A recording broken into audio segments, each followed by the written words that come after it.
Jemaat dipersilahkan duduk. Shalom jemaat yang dikasihi Tuhan. Sebelum masuk dalam firman Tuhan, saya juga ingin mengucapkan selamat tahun baru Imlek. Kiranya di tahun yang baru ini, setiap kita semakin bersandar dan berpengharapan di dalam Tuhan. Ya. Jemaat yang dikasihi Tuhan, saya mengajak kita membaca satu bagian firman Tuhan yang terambil dari Injil Markus pasalnya yang ke-9 ayatnya yang ke-50. Markus pasalnya ke-9 ayatnya yang ke-50. Saya akan membacakan untuk kita semua. Injil Markus pasalnya ke-9 ayat yang ke-50 yang berbunyi demikian. Garam memang baik, tetapi jika garam menjadi hambar, dengan apakah kamu mengasinkannya? Hendaklah kamu selalu mempunyai garam dalam dirimu dan selalu hidup berdamai yang seorang dengan yang lain. Saya ulangi lagi, garam memang baik, tetapi jika garam menjadi hambar, dengan apakah kamu mengasinkannya? Hendaklah kamu selalu mempunyai garam dalam dirimu dan selalu hidup berdamai yang seorang dengan yang lain. Jemaat yang dikasihi Tuhan, ada satu dongeng rakyat Italia yang sampai sekarang tidak diketahui siapa penulisnya. Tapi dongeng ini menceritakan satu kisah yang sangat menarik. Saya membaca dongeng ini ketika masih SD dan sampai sekarang dongeng ini berkesan buat saya. Dalam dongeng ini diceritakan ada seorang raja yang mempunyai 3 orang putri yang cantik.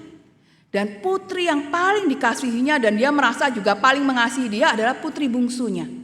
Ketika raja sudah berusia cukup lanjut, raja ingin turun tahta dan menyerahkan tahtanya kepada salah seorang dari putrinya. Karena itu dia memanggil ketiga putrinya dan kemudian mengajak mereka berbicara. Raja mengatakan, "Putri-putriku, usiaku sudah lanjut. Dan aku ingin menyerahkan tahta kepada salah seorang dari kalian.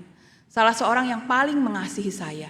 Karena itu sebelum saya memutuskan untuk memilih siapa dari antara kalian yang akan menggantikan naik sebagai ratu, maka saya akan bertanya kepada kalian. Seberapa besarkah cinta kalian masing-masing kepada saya? Dan kalau itu digambarkan sebagai satu benda, benda apakah itu?"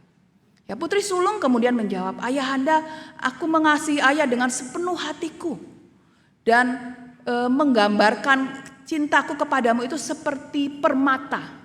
Jadi cintaku kepada ayah itu seperti permata." Ya, ayahnya begitu terpesona ya dan dia bilang, "Luar biasa, kamu begitu mengasihiku anakku." Lalu anak yang kedua mengatakan dia tidak mau kalah, "Aku mengasihi ayahanda seperti emas murni," kalau digambarkan sebagai benda. Ya, raja juga senang, "Wah, kamu mengasihiku seperti emas murni." Kemudian dia menengok kepada putri bungsu yang dikasihnya dan dia bertanya, "Anakku, seperti apakah engkau mengasihi aku?" Kemudian anak bungsunya mengatakan, "Aku begitu mengasihi ayah. Dan aku menggambarkan kasihku itu seperti garam. Garam yang memberi rasa di dalam makanan." Ya, ayahnya kaget ya. Anak yang pertama cintanya seperti permata. Anak yang kedua cintanya seperti emas murni. Anak yang ketiga cintanya cuma seperti garam. Ayahnya begitu marah, kecewa, lalu dia mengusir anak bungsunya itu dan anak bungsunya akhirnya pergi meninggalkan kerajaan dengan sedih. Ya, dia masuk ke dalam hutan, dia melihat satu gubuk kecil di sana yang ditinggal orang, lalu kemudian dia tinggal di gubuk itu. Nah, beberapa waktu kemudian ada seorang pangeran yang sedang berburu ya di hutan itu dan dia bertemu dengan putri yang cantik ini. Ya, sang pangeran jatuh cinta lalu dia membawa putri ini ke istananya dan menjadikan dia istrinya sebagai permaisuri. Sang permaisuri hidup bahagia bersama dengan suaminya, tetapi dia selalu memikirkan ayahnya. "Ayahku, bagaimana ya keadaannya? Apakah dia hidup bahagia dengan kedua kakakku?" Dan ternyata ayahnya tidak berbahagia. Ya, ayahnya itu kemudian memutuskan membagi kerajaannya untuk putri sulung dan putri tengahnya ya. Dan kemudian ternyata mereka berdua itu mengusir ayahnya. Mereka merasa ayahnya sudah tua, tidak berguna, hanya merepotkan saja. Lalu mereka mengusir sang ayah. Sang ayah ini berjalan terlunta-lunta. Dari seorang raja yang gagah sampai badannya kumal seperti pengemis.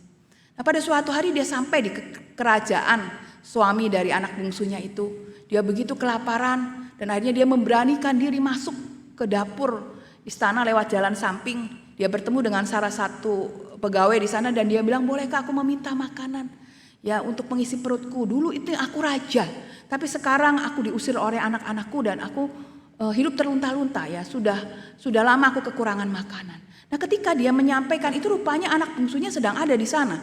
Karena anak bungsunya sedang menyiapkan pesta ulang tahun suaminya, dan dia sendiri yang mempersiapkan, memilih menu, ya, mengkoordinir para pegawai dan koki di sana. Dia mengintip, dan walaupun dia melihat ayahnya sudah berubah, sudah semakin tua, compang-camping, ya, kumal sekali, tapi dia masih mengenali itu. Itu ayah yang kucintai. Ya, akhirnya kemudian dia berbisik kepada pegawainya, berikan dia satu meja, beri 4 menu yang paling enak, tapi dengan satu syarat, jangan diberi garam. Pegawainya mungkin agak bingung ya, tapi kemudian dia menuruti perintah dari sang permaisuri ini. Sang raja dengan semangat ya duduk melihat 4 menu makanan yang mewah, dia sudah kelaparan, baunya harum, dia lalu mulai makan ya. Ketika dia makan dia kaget. Makanan pertama rasanya hambar. Makanan kedua dia coba rasanya hambar juga. Ketiga, keempat seterusnya. Dia tidak bisa menikmati makanan itu karena rasanya hambar. Dan ketika dengan sedih, dengan kecewa, tiba-tiba dia teringat anaknya. Ya, dia menangis ya. Kemudian tiba-tiba ada suara di belakangnya, dia bertanya, "Bapak, kenapa engkau menangis?" Ya, dia tidak mengenali itu suara anaknya. Dengan sedih dia berkata, "Saya sedih mengingat anak bungsu saya. Dulu dia mengatakan dia mencintai saya seperti garam pada makanan. Saya tidak mengerti artinya. Saya mengusir dia dan sekarang hidup saya juga terlunta-lunta diusir oleh 2 anak yang tidak mengasihi saya. Saya sedih, saya memikirkan anak bungsu saya ada di mana, masih hidupkah dia?" Ya, kemudian anak ini memeluk ayahnya dan mengatakan, "Ayah, ini aku. Ya, aku anak bungsumu, sekarang aku jadi permaisuri di sini. Dan ayah, aku bersyukur karena ayah mengerti makna dari cintaku kepadamu. Cinta seperti garam pada makanan." Dia kemudian memerintahkan para pegawainya untuk memberi garam pada makanannya sehingga rasa makanan itu jadi maksimal lezatnya. Dan ayah itu bersyukur karena dia bisa makan, dia bisa berjumpa lagi tinggal dengan putri yang dikasihinya. Jemaat yang dikasih Tuhan, cerita ini hanya dongeng gitu ya. Tetapi cerita ini begitu menarik karena menceritakan bahwa sang raja yang awalnya tidak menghargai garam itu, kemudian akhirnya jadi bisa menghargai bahwa garam itu satu benda yang sangat penting, sangat berharga. Nah, mungkin zaman sekarang kita pun tidak terlalu menghargai garam. Kita tahu garam penting ya. Kalau ibu-ibu yang lagi masaknya sudah semangat, tiba-tiba ketika mau membubuhi garam baru sadar kalau garam di rumah habis, kita pasti panik ya, kita pasti suruh pembantu ke warung beli garam gitu ya. Tetapi mungkin kita tidak terlalu menghargai garam. Karena serbuk putih yang memberi rasa itu ternyata harganya juga murah ya, mudah didapat di mana-mana. Kita kemudian tidak menganggap barang itu sebagai benda berharga ya, kecuali mungkin pink Himalayan salt gitu ya, garam yang berwarna merah muda yang katanya mineralnya, manfaatnya jauh lebih banyak daripada garam dapur yang terbuat dari laut ya, dari air laut. Tetapi garam yang ada di dapur kita, garam yang ada di rumah kita umumnya adalah garam yang harganya murah dan kita tidak terlalu menghargainya. Ya, tetapi hari ini kita belajar bahwa di zaman kerajaan Romawi, zaman Tuhan Yesus hidup di dunia ini, garam itu adalah barang yang sangat berharga. Ya, garam itu barang yang sangat berharga. Dikatakan bahwa garam itu bisa dijadikan alat tukar. Bahkan prajurit Romawi kadang tidak mendapat gaji berupa uang, tetapi berupa garam. Ya, garam itu menjadi barang yang sangat berharga.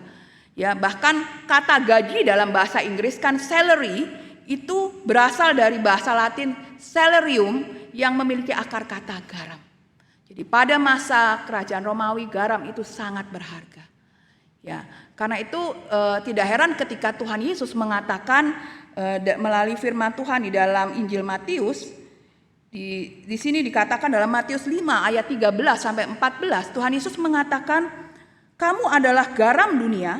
Jika garam itu menjadi tawar, dengan apakah ia diasinkan?" Kalau kita baca selanjutnya, tidak ada lagi gunanya selain dibuang dan diinjak orang. Tapi Tuhan Yesus juga mengatakan, "Kamu adalah terang dunia. Kota yang terletak di atas gunung tidak mungkin tersembunyi." Dari khotbah Tuhan Yesus di atas bukit ini, Tuhan Yesus ingin mengatakan bahwa terang dan garam itu sama pentingnya. Terang itu menjadi berguna ketika dia menunjukkan sinarnya, ya terlihat, ya. Tetapi garam itu berguna ketika tidak terlihat, tetapi terasa manfaatnya, terasa dampaknya. Ya kalau kita masak, kalau garamnya masih terlihat di atas meja, tidak berguna apa-apa. Tapi ketika garam itu kemudian dimasukkan ke dalam makanan, bercampur dengan makanan, tidak terlihat lagi, dampaknya luar biasa, memberi rasa gurih, memberi rasa asin yang enak ya, kecuali jangan kebanyakan garamnya gitu ya. Tetapi garam itu berdampak justru ketika dia tidak terlihat, tetapi terasa manfaatnya dalam hidup kita. Karena itu hari ini saya juga mengajak kita melihat apa sih kegunaan garam itu gitu ya. Garam itu punya banyak kegunaan ya. Beberapa di antaranya ialah untuk membersihkan luka ya. Kemudian juga untuk mengawetkan makanan, artinya mencegah pembusukan. Ya, kemudian juga di dalam Imamat 2 ayat 13 di sini dikatakan korban persembahan juga Tuhan perintahkan untuk digarami terlebih dahulu. Dan yang juga kita tahu, garam itu juga menambah rasa pada makanan. Ini baru beberapa manfaat. Banyak sekali manfaat dari garam, dan garam itu menjadi begitu luar biasa, menjadi begitu berharga. Karena itu mari saya mengajak kita melihat sekali lagi dari firman Tuhan yang tadi kita baca di dalam Markus 9 ayatnya ke-50. Di sini dikatakan garam memang baik, tetapi jika garam menjadi hambar, dengan apakah kamu mengasinkannya? Saudara-saudara, mungkin bagi kita bingung dengan kata-kata ini. Karena mungkin kita tidak pernah menjumpai ada garam yang rasanya hambar. Apakah Bapak Ibu, ya mungkin terutama ibu-ibu pernah ketemu beli garam ternyata rasanya tawar?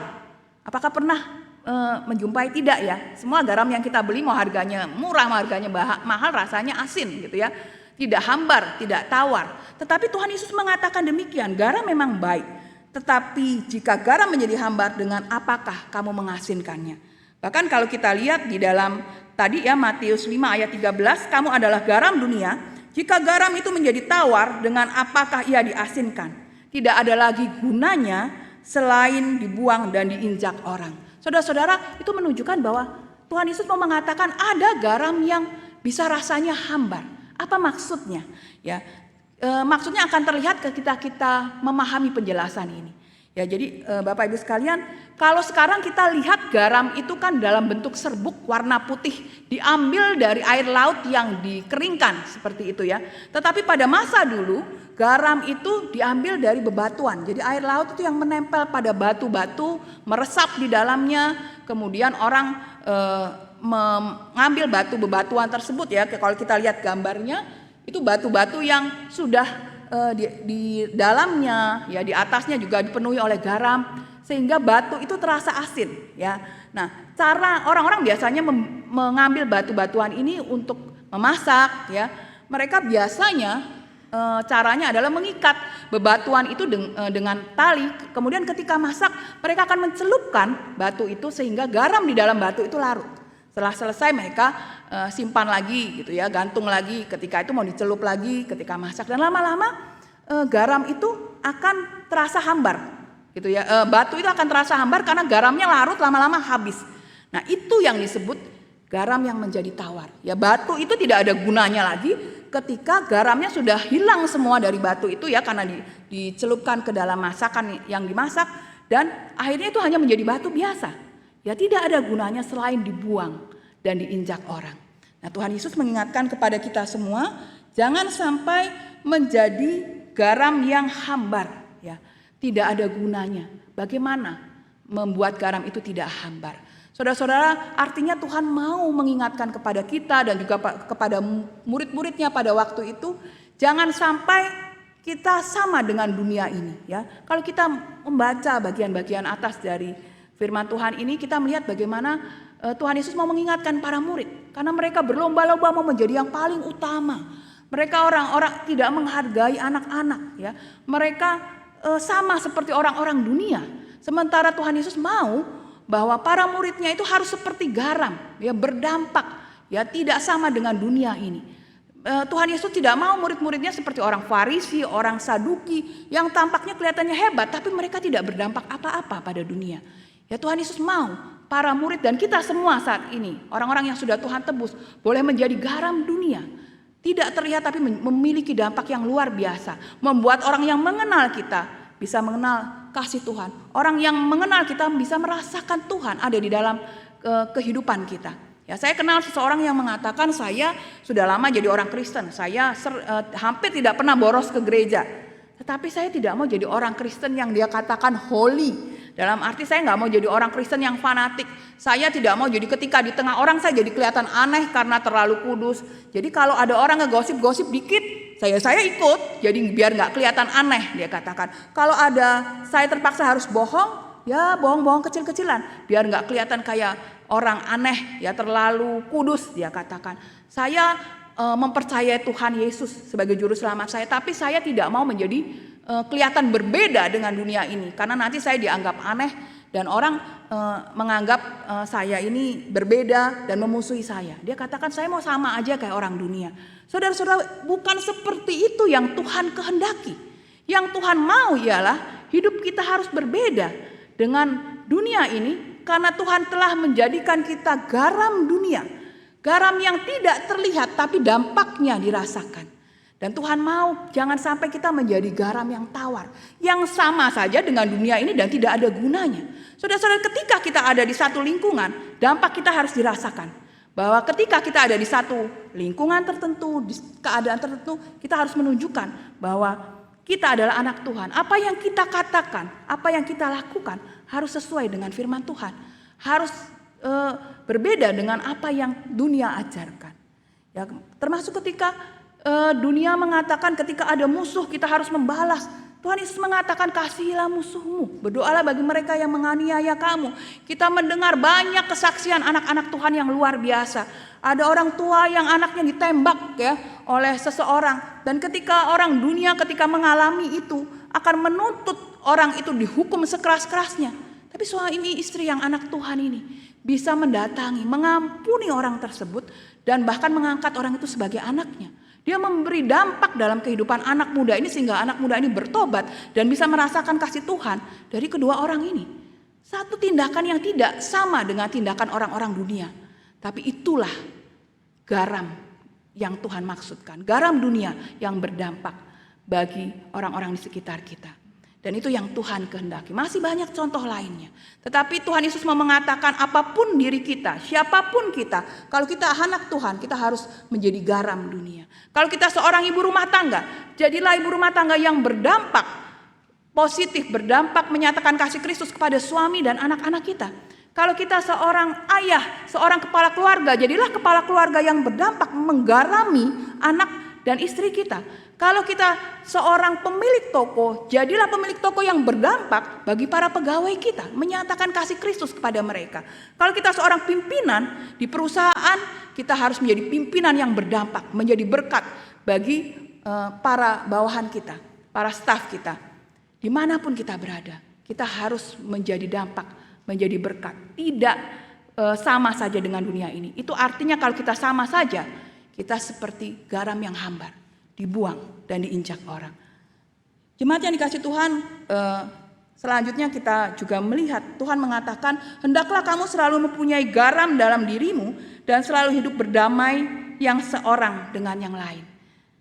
Firman Tuhan ini mengatakan kalau kita mau jadi garam, berdampak bagi orang lain, memberi orang lain mengenal kasih Kristus dalam hidup kita, kita harus mempunyai garam dalam diri kita. Ya artinya kalau kita di dalam diri kita tidak ada garam itu, garam yang asin itu, kita tidak bisa membagikan garam itu kepada orang lain. Artinya apa? Kita harus memiliki garam itu. Dan garam itu hanya bisa didapat ketika kita punya hubungan pribadi dengan Tuhan Yesus. Garam itu hanya bisa kita dapat ketika kita bersekutu dengan Tuhan setiap hari, setiap waktu. Menyediakan waktu khusus dalam hidup kita untuk mengenal Tuhan lebih jauh lagi. Dan garam yang Tuhan Yesus berikan dalam diri kita itu akan memulihkan hidup kita terlebih dahulu. Mungkin ada dalam hidup kita sakit hati, kedengkian, iri hati dan lain sebagainya. Itu tidak akan membuat kita bisa menggarami orang lain dengan garam yang asin, yang berdampak seperti yang Tuhan kehendaki. Ketika di dalam diri kita ada kedengkian, kemarahan, sakit hati, iri hati, yang ada adalah pembusukan di dalam diri kita. Dan garam itu berfungsi salah satunya untuk mencegah pembusukan. Saudara-saudara, kalau kita mau menjadi garam dunia, kita harus memiliki garam itu. Dan garam itu didapat dari hubungan pribadi kita dengan Tuhan. Ketika kita begitu dekat dengan Tuhan, kita memahami kehendaknya, kita semakin mengasihinya, kita akan bisa menjadi garam bagi orang lain, menyatakan Kristus kepada orang-orang yang ada di sekitar kita, kepada orang-orang yang kita temui. Untuk bisa menjadi garam, kita harus memiliki garam tersebut. Dan garam itu hanya bisa kita dapat dari hubungan pribadi kita dengan Tuhan. Saudara-saudara yang dikasihi Tuhan, apa aplikasinya dari firman Tuhan ini dalam hidup kita? Yang pertama, mari kita belajar menjadi berdampak lebih penting daripada menjadi yang utama. Ya, tadi dikatakan garam itu tidak terlihat, tetapi terasa manfaatnya, terasa dampaknya. Seringkali orang yang menjadi garam itu tidak menjadi yang utama. Tetapi ada juga orang-orang yang mungkin terlihatnya utama, tetapi tidak berdampak. Ya, orang-orang Farisi, orang-orang Saduki itu kelihatannya menonjol gitu ya, tetapi mereka tidak memberi dampak ya, tidak menjadi garam dunia. Tapi ada orang-orang yang dalam hidupnya berdampak luar biasa bagi orang lain walaupun dia tidak terlihat, ya walaupun dia tidak menonjol. Saya teringat satu kesaksian ketika saya melayani di satu gereja. Gereja itu juga punya sekolah ya, jadi seperti GK Elion punya sekolah Kristen Elion gitu ya. Gereja ini juga punya satu sekolah dari TK, dari playgroup sampai SMA. Bahkan sekolah itu ada di lingkungan gereja, jadi satu lokasi dengan gereja. Nah, suatu hari diadakan graduation ya, kelulusan dari murid TK yang akan melanjutkan ke SD. Kebetulan waktu itu saya diminta untuk menyampaikan firman Tuhan. Di akhir dari acara graduation, pihak sekolah meminta ya, sudah mempersiapkan seorang wakil dari orang tua murid untuk mengucapkan kata-kata sambutan ya, mungkin kesan dan pesan buat sekolah ya, karena sebentar lagi anaknya akan lulus dan masuk ke tingkat yang lebih tinggi, ke sekolah dasar. Ya, dan kemudian dipilih memang waktu itu seorang pendeta ya, salah satu orang tua murid di sekolah tersebut ya. Ketika pendeta itu maju, dia mengucapkan pesan dan kesan, dia mengucapkan terima kasih. Dia katakan karena anaknya sudah dididik dengan baik di sekolah ini gitu ya, diajarkan tentang Kristus. Jadi dia merasa kerjasama yang baik antara gereja dan orang tua untuk membuat anak ini menjadi anak Tuhan ya. Kemudian ada satu kesaksian yang dia katakan sangat berkesan buat dia. Ya, Pak Pendeta cerita anak ini dari kecil kan sudah sering dibawa ke gereja. Dan karena anak hamba Tuhan, orang suka tanya, wah nak, kamu kalau besar mau jadi apa? Ya, mau jadi seperti papa ya, jadi pendeta ya. Kadang seperti itu ya, mau jadi seperti papa jadi pendeta. Dulu waktu anak ini masih kecil, belum sekolah gitu ya, anak ini sering kali diam aja atau ketawa-ketawa atau manggut-manggut gitu ya, nggak tahu ngerti atau tidak gitu ya. Tapi beberapa waktu ini dia katakan kalau orang tanya, kamu kalau besar mau jadi apa? Mau jadi pendeta seperti papa? Dia katakan tidak, saya mau jadi satpam. Katanya. Bayangin anak perempuan ditanya, kalau besar mau jadi apa? Mau jadi satpam. Ya papanya kaget, orang-orang juga kaget. Kenapa dia mau jadi satpam gitu ya? Ketika pulang papanya tanya, loh kenapa nak kok kamu jawabnya mau jadi satpam? Dia bilang satpam di sekolah kita keren pak. Ya, satpam itu baik banget. Jadi rupanya kejadiannya setiap kali anak ini pulang sekolah, papanya sering kali telat menjemput gitu ya, karena sibuk pelayanan. Jadi kalau anak-anak yang terlambat dijemput, biasanya setelah ditunggu beberapa waktu, guru-guru harus masuk ya untuk makan siang, untuk mempersiapkan tugas mereka, dititipkan ke pos satpam gitu ya. Salah satunya anak pendeta ini.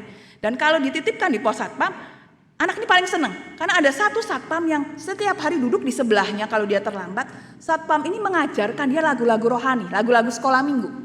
Gitu ya, kemudian nyanyi gitu ya sama satpamnya. Terus kemudian satpam itu cerita juga, menceritakan cerita kisah-kisah sekolah minggu, kisah-kisah Alkitab gitu ya.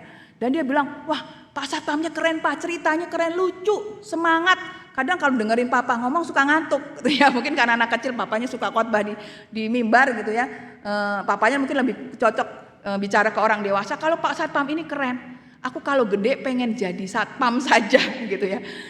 Pak pendeta ini ngomong dengan tertawa. Dia cuma mengatakan betapa dia diberkati. Bahkan untuk sekolah ini pun satpamnya saja luar biasa melayani anak-anak dengan hati. Gitu ya. Bukan cuma anak dititipkan di posnya, ditaruh aja suruh duduk sampai papanya jemput. Tapi dia melayani. Jemaat yang dikasih Tuhan, menarik sekali kisah ini buat saya karena Pak Satpam ini bukan orang yang menonjol. Ya mungkin kalau di sekolah yang menonjol itu guru gitu ya, guru, kepala sekolah. Tetapi Satpam ini dia melakukan sesuatu yang lebih ya. Dia memberi dampak pada anak kecil ini ya, menjadi berkat bagi anak kecil ini. Ketika saya bicara sama Pak Satpam, saya bilang, "Wah, puji Tuhan ya, kamu diberkati sekali melayani anak ini sampai papahnya anak ini pendeta aja bisa kesaksian seperti itu." Dia bilang, "Ibu, saya ini jadi guru sekolah minggu baru di gereja saya." Jadi dia bergereja di satu gereja dan baru. Jadi karena baru belum diizinkan mengajar sekolah minggu, belum diizinkan bercerita. Jadi tugasnya si Pak Satpam ini cuman duduk, kalau dia jadi guru sekolah minggu menemani anak-anak gitu ya, ikut nyanyi kalau anak-anak nyanyi. Tapi saya hafal lagu-lagu sekolah minggu. Saya senang ketika dengar guru-guru sekolah minggu bercerita. Makanya ketika dengan anak ini saya ajarin lagu sekolah minggu. Saya cerita-cerita Alkitab. Jadi kalau itu memberkati, wah puji Tuhan. Dia katakan begitu. Jemaat yang dikasih Tuhan, luar biasa ya. Bahwa seorang satpam yang sederhana bisa memberi dampak yang luar biasa dalam kehidupan seorang anak. Jemaat yang dikasih Tuhan, untuk bisa berdampak kita tidak harus menjadi orang yang utama. Kita tidak harus menjadi orang yang kelihatannya menonjol gitu ya. Ada orang-orang yang sederhana yang tidak terlihat tapi dampaknya luar biasa. Bersyukur kalau orang-orang yang utama yang menonjol pun memberi dampak ya yang luar biasa bagi orang-orang di sekitarnya. Tetapi hari ini kita juga diingatkan bahkan orang-orang yang tampaknya sederhana ya. Seorang mamah yang dengan setia memasak buat keluarganya dengan kasih. Seorang mama yang mungkin setiap malam menceritakan Bible story untuk anaknya, tidak menonjol ya. Bahkan mungkin gak berani jadi guru sekolah minggu gitu ya, gak berani tampil. Bisa memberi dampak yang luar biasa. Seorang ayah yang sederhana ya. Saya punya seorang rekan guru yang menceritakan papa saya ini bukan pekerja yang posisinya tinggi di perusahaan tempat dia bekerja. Tapi papa saya ini seorang yang luar biasa, dia cinta anak-anaknya. Ya, dia punya beberapa anak dan setiap pagi sebelum dia berangkat biasanya dimasakin bubur sama mama. Papa itu ngadukin bubur gitu ya, biar bubur anak-anak itu cepet adem sehingga bisa dimakan buat berangkat ke sekolah. Ya, ketika papa ngaduk bubur ini, papa sambil ngingetin anak-anak, nanti jadi anak baik ya, nanti di sekolah kamu harus belajar dengan baik, kamu ini anak Tuhan. Papanya selalu mengucapkan kata-kata yang memberi semangat kepada anak-anaknya, yang memberi nasihat yang baik, mengatakan papa percaya kalian anak yang baik. Jadi anak itu sampai akhirnya papanya meninggal dunia masih teringat ya. Dampak yang sederhana sambil ngaduk bubur gitu ya, sambil ngomong, tapi itu luar biasa. Ya, ada hal-hal kecil yang sederhana. Bahkan dulu ada seorang jemaat saya punya seorang babysitter gitu ya, babysitter yang kebetulan dia anak Tuhan. Dia kemudian menemani anaknya ke sekolah minggu di rumah. Dia ngulang lagi ngajak anaknya nyanyi. Satu peran yang sederhana tapi memberi dampak yang luar biasa. Hari ini kita diingatkan bahwa Tuhan mau kita menjadi garam dunia. Garam dunia seringkali tidak terlihat, tidak menonjol, tapi harus terasa dampaknya. Ya, kalau garam kalau terlihat tidak dampaknya tidak maksimal, tetapi garam dunia ketika dia tidak terlihat, ya, dia memberi dampak yang luar biasa. Garam yang asin, bukan garam yang hambar. Mari kita menjadi anak-anak Tuhan yang berdampak bagi orang-orang di sekitar kita, bagi keluarga kita, bagi orang-orang yang kita temui. Yang berikutnya mari kita belajar, milikilah mesbah pribadi dengan Tuhan. Kalau kita mau berdampak, kalau kita mau menjadi garam dunia, kita harus memiliki mesbah pribadi dengan Tuhan. Ya, agar hati kita terus digarami dengan pola pikir ilahi. Seperti saya katakan tadi, kita harus punya hubungan pribadi dengan Tuhan. Tekun berdoa, tekun menyediakan waktu setiap hari untuk bersekutu dengan Tuhan. Makin merasakan cinta kepada Tuhan, makin belajar mengenal Tuhan lewat baca firman Tuhan. Ya, dan juga pasti juga akan melayani Tuhan. Nah, kalau kita memiliki mesbah pribadi, hubungan pribadi dengan Tuhan, maka hati kita akan terus digarami. Ya, kalau tadi ada kepahitan, ada amarah, ada iri, ada dengki, ketika kita memiliki hubungan pribadi dengan Tuhan, maka hati kita akan digarami oleh firman Tuhan. Kita akan digarami oleh kasih setia Tuhan. Sehingga pembusukan di dalam hati dan hidup kita itu akan dihilangkan. Ya, karena garam itu mencegah pembusukan. Dan ketika firman Tuhan, ketika kasih Tuhan itu menggarami hidup kita, pembusukan itu akan disembuhkan, dihilangkan. Sehingga kita siap untuk menggarami orang lain dengan pola pikir seperti yang Tuhan kehendaki, bukan pola pikir dunia ini. Jemaat yang dikasih Tuhan, saya teringat satu kesaksian dari seorang yang bernama Smith Wigglesworth. Smith Wigglesworth ini adalah seorang tukang ledeng pada awalnya. Ya, dia seorang tukang ledeng dan dia punya seorang istri yang benar-benar cinta Tuhan. Ya, tetapi sayangnya Smith Wigglesworth ini seorang yang tidak cinta Tuhan, bahkan membenci orang-orang Kristen, membenci Tuhan Yesus. Mereka tinggal di Inggris dan Smith Wigglesworth ini adalah seorang yang seringkali mengejek Tuhan, ya mengejek firman Tuhan. Kalau istrinya lagi baca firman Tuhan dia ejek gitu ya, bahkan melarang istrinya ke gereja. Nah, tetapi istrinya seorang yang sangat baik. Dia tetap mengasihi suaminya, dia mendoakan suaminya, dia tetap melayani suaminya dengan baik. Memasak, membersihkan rumah semuanya ya. Nah, pada suatu hari Natal yang dingin ya di Inggris pada musim salju yang lebat, istrinya ini mau merayakan Natal ke gereja. Dan suaminya melarang istrinya ke gereja. Ya, Smith Wigglesworth ini melarang, kalau kamu maksa juga ke gereja, maka aku tidak akan bukakan pintu waktu kamu pulang. Dia ngancam istrinya. Tapi istrinya karena begitu rindu ke gereja, akhirnya dia pergi juga ke gereja. Dan benar setelah selesai ibadah, dia pulang, dia mengetuk pintu, sama suaminya nggak dibukakan pintu. Dia ngetuk terus ya, minta tolong dibukakan, suaminya tidak membukakan. Sampai akhirnya tidak terdengar ketukan lagi. Beberapa jam kemudian suaminya jadi takut ya, takut istrinya kedinginan atau mati kedinginan. Akhirnya dia membukakan pintu, ternyata istrinya memang menggigil kedinginan. Tapi yang mengejutkan dia adalah ketika dia membuka pintu, tidak ada kemarahan di wajah istrinya, tidak ada rasa sakit hati ya. Istrinya masuk dengan tenang. Istrinya kemudian mengganti baju, menghangatkan badan, mulai menyiapkan makanan. Kemudian selesai dia menyiapkan makanan buat suaminya, dia menambal baju suaminya yang sobek, ya dia melakukan kegiatannya. Dan itulah puncak dari rasa kaget dari suaminya yang membuat dia bertambah kagum ya dengan istrinya. Dia melihat bahwa istrinya seorang yang setia kepada Tuhan dan benar-benar pengikut Tuhan itu luar biasa. Ya, seorang istri yang setia, sederhana, tetapi dampaknya itu memulihkan hidup dia. Dia kemudian jadi rindu untuk mengenal siapa sih Tuhan Yesus itu. Dia mulai mau ke gereja, dia mulai mau mengenal firman Tuhan, dan akhirnya dia menjadi seorang hamba Tuhan yang luar biasa. Ya, bahkan hamba Tuhan yang mengadakan KKR di mana-mana. Hidupnya dipulihkan dari seorang istri yang sederhana, seorang istri yang hidupnya tidak mudah. Ya mungkin istrinya itu kalau sebagai istri yang punya suami seperti itu mungkin bisa saja menjadi gampang sakit hati, tertekan, kecewa juga kepada Tuhan karena kok punya suami yang seperti itu yang sudah dia doakan bertahun-tahun dan tidak berubah. Tetapi karena istrinya punya hubungan pribadi dengan Tuhan, maka firman Tuhan itu, kasih setia Tuhan itu menggarami hidup istrinya dan membuat istrinya itu dipulihkan dan memiliki pola pikir ilahi, bukan pola pikir dunia. Dia bukan menjadi istri yang marah, bukan menjadi istri yang meninggalkan suaminya, dia bukan menjadi istri yang memaki suaminya, tetapi dia tetap mengasihi suaminya, mengasihinya dengan kasih Tuhan. Dan itu yang memulihkan suaminya dan membuat suaminya bukan hanya menjadi anak Tuhan, tapi menjadi seorang hamba Tuhan yang luar biasa.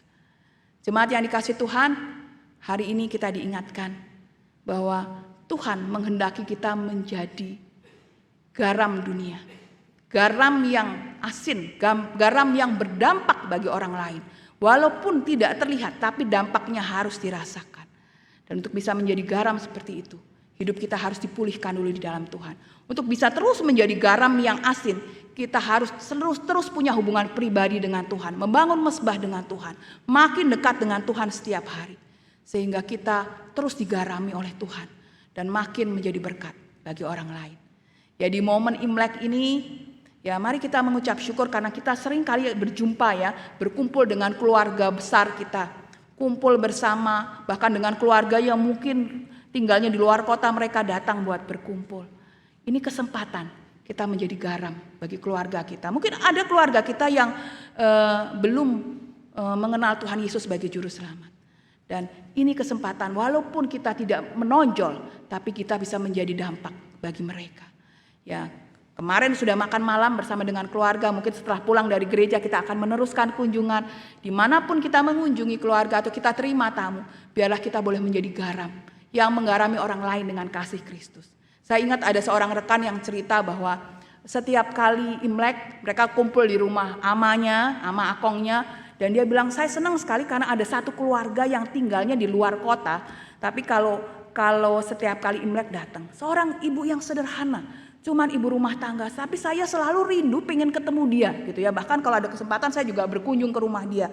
Tapi karena kesibukan, rekan saya ini mengatakan saya jarang ketemu kecuali kalau Imlek, pasti dia mengunjungi ama dan akong. Yang menarik, saya tanya apa yang menarik dari ibu ini? Dia mengatakan ibu ini luar biasa. Seorang yang cinta Tuhan, seorang yang sederhana, seorang yang setiap minggu itu menyediakan waktu untuk membawa snack ya untuk orang-orang yang melayani, yang dia buat sendiri. Seorang yang benar-benar ketika kita lihat dia, kita tahu dia anak Tuhan. Kalau ketemu kami dia selalu menyapa dan dia bilang, kalian ada nggak yang mau didoakan ya? Dia, rekan saya katakan, saya kadang kalau ada masalah saya curhat sama dia, ini loh begini. Si ibu ini mendengarkan dengan sungguh-sungguh sambil merangkul dia, dan kemudian dia bercerita tentang kasih setia Tuhan, bercerita tentang bagaimana harus terus punya pengharapan di dalam Tuhan. Terus ibu ini mendoakan, dia katakan saudara saya ini sederhana sekali.